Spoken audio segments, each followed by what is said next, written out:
এই পণ্য বর্জন করে এরপরে বিক্ষোভ সমাবেশ করে তো ইহুদিদের এই যে দাজ্জালীয় শপথ এটা পরাজয় করা সম্ভব নয়। ফেসবুকের মালিক কারা? এই কম্পিউটার, এই যে আপনার বিভিন্ন অস্ত্র শস্ত্র এগুলা আমদানি করছেন, এগুলো কাগো আপনি কয়টা বাদ দেবেন? কম্পিউটার কাগো, সফটওয়্যার কাগো, এগুলো কয়টা আপনি বাদ দিবেন? পণ্য বয়কট করে কি তাদের সাথে পারা যাবে? প্রেস ক্লাবের সামনে অনেক বিক্ষোভ সমাবেশ হয়েছে ইসরায়েলের বিরুদ্ধে, কিন্তু সেজন্য ইসরায়েল তো যুদ্ধ থামিয়ে দেয়নি। ন্যায় শান্তি সুবিচার পৃথিবী থেকে উঠে গেছে এমনটাই মনে হয়। এই যে ইসরায়েল, তার টার্গেট হচ্ছে সে সারা পৃথিবীকে লিড দেবে, সারা পৃথিবী তার দখলে থাকবে। সে কারণে একটার পর একটা দেশ কিন্তু ধ্বংস করে দিচ্ছে। চলমান যে সারা বিশ্বব্যাপী একটা নৈরাজ্য, একটা অনাকাঙ্ক্ষিত, মানুষের মনে কোনো শান্তি নেই। যে যেমনি পারছে, যে যেমন মনে চাচ্ছে মন খুশি মতো জীবন চালাচ্ছে, যার স্বার্থ ব্যতীত কেউ কোনো মনে হয় এক গাছ কুটাও দুই খণ্ড করছে না স্বার্থ ব্যতীত। আমাদের করণীয় কি আছে? মুসলিম বিশ্বের বা বিশ্বের শান্তিকামী মানুষের করণীয় কি আছে সেই বিষয়ে আমরা কিছু মেসেজ দিয়েছি। মেসেজটা হচ্ছে যে একটা মানুষ মেরে ফেলা, নির্বিচারে মানুষকে মেরে ফেলা, এগুলো আসলে কোনো মানুষের কাম্য নয়। কিন্তু এই স্বার্থন্বেষী গোষ্ঠী, এই যে ইসরায়েল, তার টার্গেট হচ্ছে সে সারা পৃথিবীকে লিড দেবে, সারা পৃথিবী তার দখলে থাকবে। সে কারণে একটার পর একটা দেশ কিন্তু ধ্বংস করে দিচ্ছে। তো আমরা তার এই প্রতিবাদ করছি। এখন আমাদের এই দেশ থেকেও আমরা চাইলে বড় ধরনের কিছু করতে পারি। তাদের সাথে আমরা প্রতিবাদের অনেকগুলি ধরন আছে। আমরা এটা হচ্ছে একটা প্রাথমিক স্টেজ দিয়ে আমরা একটা প্রতিবাদ, একটা বিক্ষোভ সমাবেশ করলাম, কিন্তু এই বিক্ষোভ সমাবেশ, মানববন্ধন এগুলো শত শত বছর ধরে হয়ে আসছে, কিন্তু এর কোনো রেজাল্ট আমরা দেখতে পাইনি। কোনো এই বিক্ষোভ সমাবেশ করে প্রেস ক্লাবের সামনে অনেক বিক্ষোভ সমাবেশ হয়েছে ইসরায়েলের বিরুদ্ধে, কিন্তু সেজন্য ইসরায়েল তো যুদ্ধ থামিয়ে দেয়নি। সেই যুদ্ধ তাদের সাথে এই বোঝাপড়া করতে হলে যে শক্তি সামর্থ্য দরকার, তার বাড়ির কাছেও কেউ যায়নি। তাই সেই বিষয়ে কেউ আলোচনাও করে না যে আসলে আমাদের করণীয় কি। এই পণ্য বর্জন করে এরপরে বিক্ষোভ সমাবেশ করে তো ইহুদিদের এই যে দাজ্জালীয় শপথ এটা পরাজয় করা সম্ভব নয়। পরাজিত করতে হলে বা তাদের সাথে তাদের বিরুদ্ধে দাঁড়াতে হলে আগে নিজেদের সক্ষমতা তৈরি করতে হবে যে আমাদের সক্ষমতা কতটুকু। যেমন আমরা পণ্য বর্জন বয়কট করতেছি, এই পণ্য বয়কট করে কি তাদের সাথে পারা যাবে?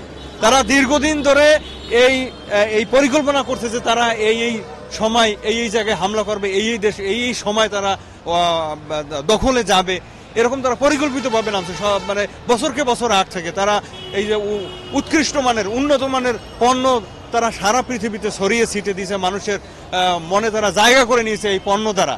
আপনি এই যে একুয়াফিনা পানি, আপনি দেখান তো এটার সামনে আর কোনো পানি বাজারে আছে কিনা? এত কোয়ালিটি সম্পন্ন পানি, এত পিউরিফাই পানি, এর সামনে আরো অন্য কোনো পণ্য আছে কিনা?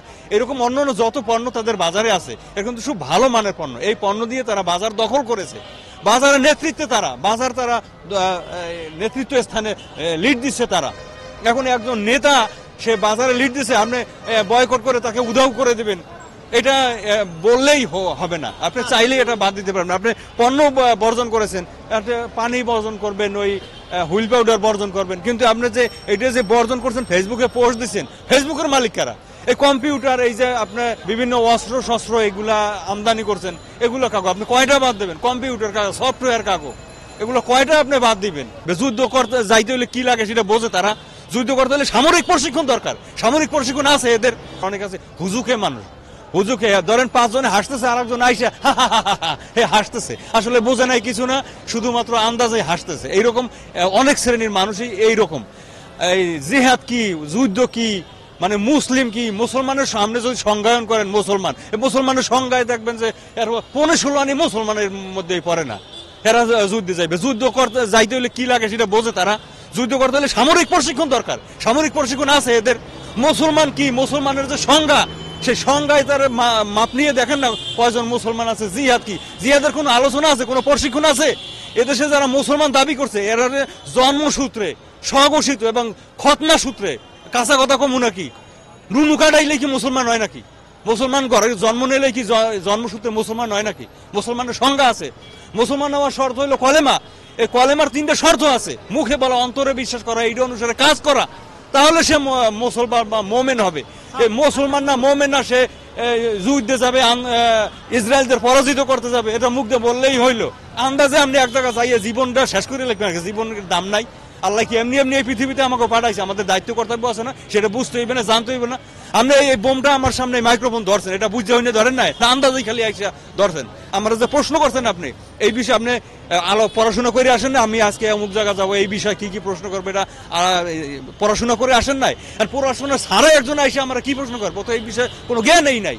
তো আপনি একটা যাইবেন, যুদ্ধে যাবেন, ভালো কথা, এই বিষয়ে আপনার যথেষ্ট জ্ঞান অর্জন করতে হবে এবং যুদ্ধের প্রশিক্ষণ দরকার। আল্লাহ নবী যখন ইন্তেকাল করেন তার ঘরে কি পাইছে? যুদ্ধের সরঞ্জাম আছে, বল্লম, তীর, এগুলো পাইছে, কোনো তসবির দানা পায় নাই। ইহুদি খ্রিস্টান ব্রিটিশরা কৌশলে এই মুসলমানদেরকে ডাইভার্ট করছে, ডাইভার্ট করে ভিন্ন খাতে প্রবাহিত করে তাদের হাতে তসবি ধরাই দিছে। তসবি টেপো সোয়া বইব, মুসলমানরা কোনায় যাইয়ে বৈশা রয়েছে, তসবি টেপে আর আল্লাহ আল্লাহ করে, হ্যাঁ, সোয়া বইব, আর এরা হাতে অত্যাধুনিক অস্ত্র। এখন আপনি এই তসবি টেপতেছেন, ওদিকে 47 দিয়ে দেশে ফায়ার করিয়া, তাইলে আপনার কোনটা শক্তিশালী? আল্লাহ নবীকে তসবি গুনছে? হেরা আমলে খোলা ভেড়া সেদিনের জবানে তসবি দেখাইতে পারবেন আমারে? ছিল ঢাল, তলোয়ার, যুদ্ধ অস্ত্র। এই রাজার বাগিরে দেখবেন যে সুন্নাত হারা শরীর ভরিয়া লাইছে, খালি মানে সুন্নাত, মাজায় তলোয়ার নাই। তো একজনকে জিজ্ঞেস করলাম, ভাই আপনার তলোয়ার কই? এটা রাখা কি সুন্নাত হইব না? আল্লাহ আপনি সুন্নাত প্রতিষ্ঠা করেন, আপনার আন্তর্জাতিক সুন্নাত প্রতিষ্ঠা কেন্দ্র, তো মাজার তলোয়ারটা কই? তলোয়ার নাই তো, ভুলে গেলাইছে। জিহাদ নাই, জিহাদের বাড়িদারে নাই, কোনো আলোচনা নাই। তারা কি করে? যুদ্ধে যাইবে। প্রশিক্ষণ ছাড়া তুই যুদ্ধে যাই জীবনটা খুয়াবি? জীবনের দাম নাই? পণ্য বয়কট করে কি তাদের সাথে পারা যাবে? এই পণ্য বর্জন করে এরপরে বিক্ষোভ সমাবেশ করে তো ইহুদিদের এই যে দাজ্জালীয় শপথ, এটা পরাজয় করা সম্ভব নয়। ফেসবুকের মালিক কারা? এই কম্পিউটার, এই যে আপনার বিভিন্ন অস্ত্র শস্ত্র এগুলা আমদানি করছেন, এগুলো কাগো আপনি কয়টা বাদ দেবেন? কম্পিউটার কাগো, সফটওয়্যার কাগো, এগুলো কয়টা আপনি বাদ দিবেন? পণ্য বর্জন করতে হলে আগে এই পণ্যের অ্যাবসেন্সে, এগেনস্টে আপনি কি করবেন সেটা আপনি ধরেন এই সাংবাদিকতা করেন, হ্যাঁ, আর সাংবাদিকতা পেশা আপনি বাদ দেবেন, তো এটা বাদ দিয়ে করবেন নাকি চুরি করবেন? এর বাদ দিয়ে আপনি আর একটা পেশা রেডি করতে হইব না, যে আপনি রিক্সা চালাইবেন নাকি সচিবালয় সচিব হইবেন, এটা একটা তৈরি করতে হবে না? আপনার অ্যাবসেন্সে একটা কিছু রেডি করতে হবে না? আপনি আইসাই একটা জিনিস বন্ধ করে দেবেন। ইহুদি খ্রিস্টানরা দীর্ঘদিন ধরে এই মার্কেট তারা দখল করছে, সারা বিশ্বের মার্কেট তাদের দখলে, এই মার্কেটের নেতা তারা, এত কোয়ালিটি সম্পন্ন। আপনি একটা পণ্যের উদাহরণ দেন, এই যে আপনি একুয়াফিনে পানি, আপনি দেখান তো একুয়াফিনে পানির সামনে আর একটা পানি আছে কিনা, এত পিউরিফাই পানি আছে কিনা? এটা মানুষের দরকার না জীবন ধারণের জন্য? পানির অপর নাম জীবন। না কিনলে পানি সেটাও ইসরায়েলের, আন্দাজে প্রশ্ন করেন না, কিনলে একুয়াফিনে সবই ইসরায়েলের। হ্যাঁ, আপনি বাদ দিবেন, কয়টা বাদ দিবেন? ইহুদিদের পণ্য এই ফেসবুক যে লাইভ দিয়েছেন নাকি, এই মোবাইল কেটা বানাইছে, কম্পিউটার কেটা বানাইছে, সফটওয়্যারের মালিক কেটা, এই যুদ্ধ বিমান কিনবেন মালিক কেটা? একাঙ্গ পণ্য কয়টা বাদ দেবেন আপনি? এই যে যুদ্ধের সরঞ্জাম দিয়ে অস্ত্র কিনবেন, একাঙ্গ। এই বিদেশে ইহুদি খ্রিস্টান ব্রিটিশদের আমেরিকার পণ্য ছাড়া আপনি চলতে পারবেন? এখন আপনার মতামত কি, এটা ঠিক হচ্ছে? হ্যাঁ বুঝছি, এটা যে সঠিক শিক্ষা পাইতে হবে, সঠিক শিক্ষা দেয় না তো কেউ। সবাই যে নিজের স্বার্থ স্বার্থ যেখানে গেলে আমার স্বার্থ থাকবে না, ওই জায়গায় যায় না তো। যেখানে সঠিক কথা কই দিলে যদি মার খেতে হয়, ওই মায়ের জায়গা যায় না তো কেউ। সবাই পিঠ বেজানো কথাবার্তা বলতেছে। সঠিক শিক্ষা আগে সুশিক্ষায় শিক্ষিত হইতে হইবে, মুসলমানকে সংজ্ঞা জানতে হইবে। মুসলমান কয় কি রে, কিভাবে মুসলমান হইব এটা জানতে হইব। যাই না আমার বুঝছি আমি আপনার কথা, এটা সমাধানটা কি এইটা তো জানতে চাইছেন আপনি। সমাধানটা হইলো সবাইকে একটা নীতিতে, এক নেতার আন্ডারে ঐক্যবদ্ধ হইতে হইব।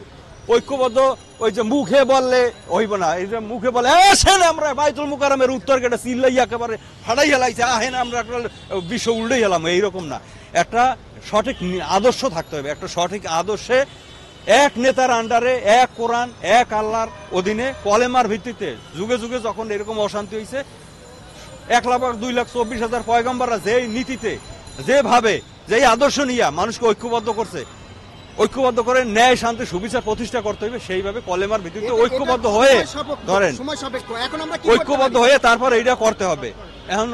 এখন সময় যদি সংক্ষিপ্ত হয় বা সেটা দীর্ঘদিনের, আমরা কি মনে হয় ইসরায়েল একদিনের মধ্যে এই একটা দেশ ধ্বংস করে ফেলাইছে? তারা তো পক্ষে আছে, এটা এখন জানান দিব কিভাবে? জানান দেবেন মানুষকে যত দ্রুত সম্ভব এই ঐক্যবদ্ধ হইতে হইব। বাংলাদেশে ঐক্যবদ্ধ হইতে 5 দিনও লাগে না, কিন্তু ঐক্যবদ্ধ হইবে না তো। আপনি পারবেন এই বাংলাদেশের মানুষকে ঐক্যবদ্ধ করতে? শিয়া সুন্নি হাফি শাম্বলি সরসিনা ভান্ডার শরীফ সুরেশ্বর আশরসি মাঝবান্ডার শরীফ কুতুববাগ অমুক শরীফ তমুক শরীফ, এই আপনি একত্রিত করেন তো পারলে? দাঁড়ান, আপনি বিশ্বের কথা বাদ দেন, বিশ্বের কথা বাদ দেন, আপনি বাংলাদেশের কথাই ধরেন। বাংলাদেশের এই যে কতগুলো দলের কথা বললাম, এরা তো ইসলামিক দল। আপনি ইসলামিক দলগুলোরে পারলে একত্রিত করেন না? আমি একটু দেখি যদি একত্রিত করতে পারেন তাইলে বেশি মানুষ লাগে না, ইসরায়েল বেশি মানুষ না, তারা সারা পৃথিবীতে আমার লিখে প্রশ্ন এরকম একত্রিত করা সম্ভব নয়, না, এটা সম্ভব নয়। তাহলে আমরা যারা না, সম্ভব না। ফিলিস্তিনিদের পক্ষে কিভাবে জানান দিব? সম্ভব না। আমরা কিভাবে জানান দিব? আমরা এই চেষ্টাটাই করতে হবে, আমরা অন্য লাইনে না যাইয়ে তো কোনো হবে না। পথ একটা পথ, এই পথে আপনি 2 দিনে পারেন, আর 10 দিনে পারেন, আর 5 বছরে পারেন, পথ একটাই। না, করতে পারবেন না। একত্রিত না হইলে কিচ্ছু পারবেন না। আমরা তো শক্তিই নেই, একত্রিত না হইলে তো আমরা কোনো শক্তিই নেই, আমরা শক্তিহীন। আপনি একাই এখানে আইছেন, আপনার সোফার 2 সাইডে দিয়ে আপনার মাইরে ফেলানোর কোনো বিষয় না, কিন্তু আপনি যদি 5 জন থাকেন, আমি একা কিছু করতে পারবো না। তো একত্রিত, ওকে।